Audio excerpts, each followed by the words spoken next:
Very often people ask me how I practice.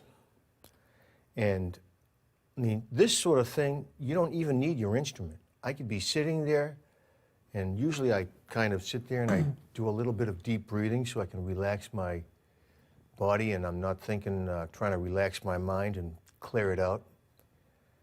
And I think about, for example, a preliminary thing, I might think about seeing a picture of me playing music, having a lot of joy playing music, having fun. I picture myself surrounded with good vibes or white light or whatever you want to call it. And at that point, I even practice long tones. I'll think, well, I'm going to practice my sound. How much treble is in it? How much mid-range? How much bass? Does it project? Is it, what color is it? How dark is it? Is it spread? Is it centered? Those sorts of things would come in my mind. And at that point, I might practice the same thing. I might do 9/7 on a tune like this.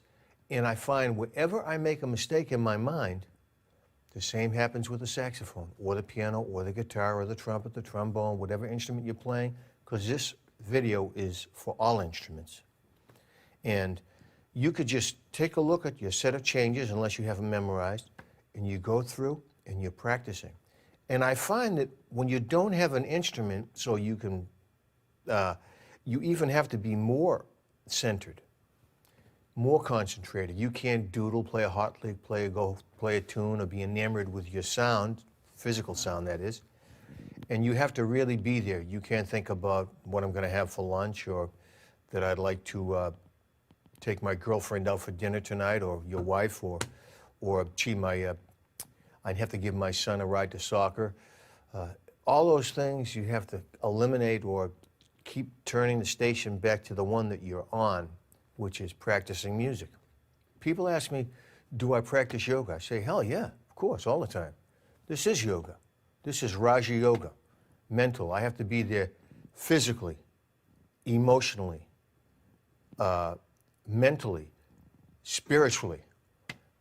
All those in all balanced with each other. And when I'm practicing this stuff, I do have an instrument. I used to see my fingers on a saxophone like this mentally. Then I said, I don't need to do that, because if I just say the note F to a saxophone player, you can feel this something happening with this part of your body. So we already have the instrument. That's just excess baggage. But this is a sort of thing that why we're all addicted to playing this music. We're addicted to the moment. We're addicted to playing this, being in the present tense, playing this music. And all these exercises are meant not to get you out of the moment, which they can if you have to think about it. But once you get it down, it just frees you up so you don't have to think. And I'm not thinking about, gee, I don't like my reed, or this weird acoustics in this room, or the drummer's dragging, or the drummer's rushing, or the bass player's not doing what I want.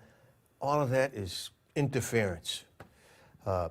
So you just get to the task at hand, and great stuff to practice mentally.